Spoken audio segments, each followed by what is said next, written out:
Assalamualaikum warahmatullahi wabarakatuh. Kembali lagi bersama saya tentunya di channel Ponokayo. Namun sebelum lanjut ke inti videonya, saya minta dukungan dari kawan-kawan dengan cara tekan tombol like dan subscribe. Terima kasih. Halo teman-teman, jika kalian memiliki saklar maupun stok kontak listrik yang kondisinya sudah kotor parah seperti ini, tentunya fenomena ini sangat tidak enak sekali untuk dilihat. Nah, lalu bagaimana sih cara yang paling mudah dan paling efektif untuk membersihkan saklar lampu maupun stok kontak listrik yang sudah kotor parah seperti ini? Ya, sebelum kita eksekusi, kita persiapkan dulu bahan-bahannya. Ya, teman-teman, di sini saya siapkan cairannya dan satu buah cotton bud ya, teman-teman. Nah, nanti cairan ini kita oleskan ke permukaan saklar dan stop kontaknya. Kita oleskan secara perlahan saja seperti ini. Nah, teman-teman, jika kalian menirukan apa yang saya praktekkan ini, saya sangat sarankan sekali untuk memutus aliran listriknya terlebih dahulu dengan cara meng-off-kan MCB yang ada pada KWH meter listrik rumah teman-teman. Nah, ini teman-teman bisa perhatikan di sini cairannya sudah bereaksi langsung mengeluarkan busa ketika saya oles pada permukaan yang kotor. Kita oleskan secara perlahan saja ya teman. Jangan sampai cairan yang kita oleskan masuk ke dalam saklarnya. Cukup bagian permukaan luarnya saja seperti yang saya praktekkan ini ya. Oke, kita jangan sampai cairan ini masuk ke papan tombolnya ini ya teman. Ya, kita oles di bagian permukaan luarnya ini saja. Nah, kita oleskan secara perlahan. Ya, untuk saklar maupun stok kontak ini nggak perlu dilepas sebenarnya di saat kita membersihkannya, teman-teman. Nah, saya melepas saklar dan stok kontaknya ini agar bisa ke-record jelas di kamera ya, teman-teman.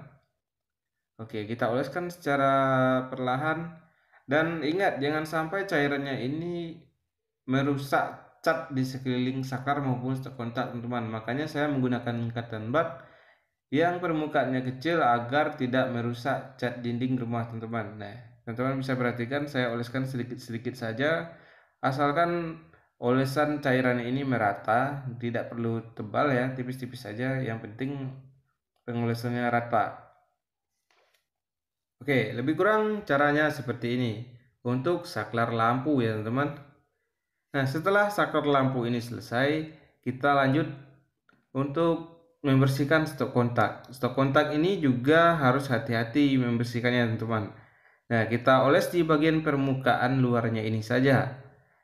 Untuk menghindari risiko kerusakan pada stok kontak apabila terkena cairan ini, saya sarankan teman-teman mengoleskan di bagian permukaan luarnya saja, teman-teman. Jangan sampai ke permukaan bagian dalam ya, di tempat terminal stekernya.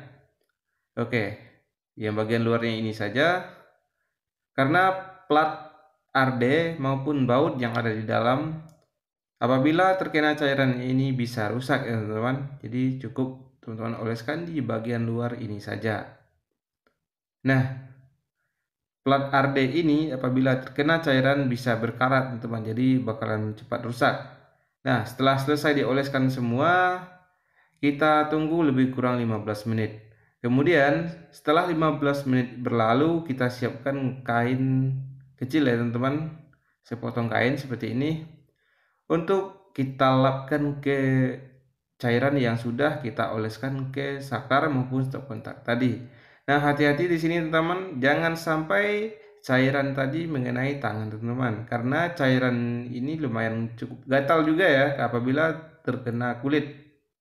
Nah, setelah stop kontak kita bersihkan, kemudian ini saklar lampunya.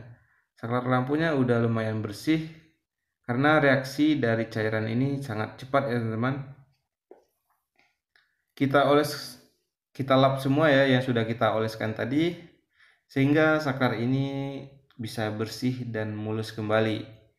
Nah, setelah kita lap ini yang sudah kita oleskan, lebih bagusnya lagi teman-teman keringkan lagi menggunakan tisu ya teman-teman agar lebih bersih lagi. Ya, lebih kurang hasilnya seperti ini. Jadi mulus kembali ya teman. Nah, di sini yang harus teman perhatikan Jangan sampai cairannya masuk ke sini teman-teman untuk saklar lampu. Kemudian untuk stop kontak, jangan sampai cairannya masuk ke lubang stekernya ini. Ya, jangan sampai juga mengenai plat RD atau ground dan bautnya ini karena bisa merusak bagian-bagian tersebut. Nah, bagi teman-teman yang penasaran cairan apa yang saya gunakan ini, cairan ini yang saya gunakan adalah cairan dari Prostek pembersih keramik ya teman-teman. Nah, cairannya seperti ini ya, botolnya. Oke, semoga video kali ini bermanfaat. Oke teman-teman, video kita pada kesempatan kali ini sampai di sini dulu dan sampai jumpa di video selanjutnya.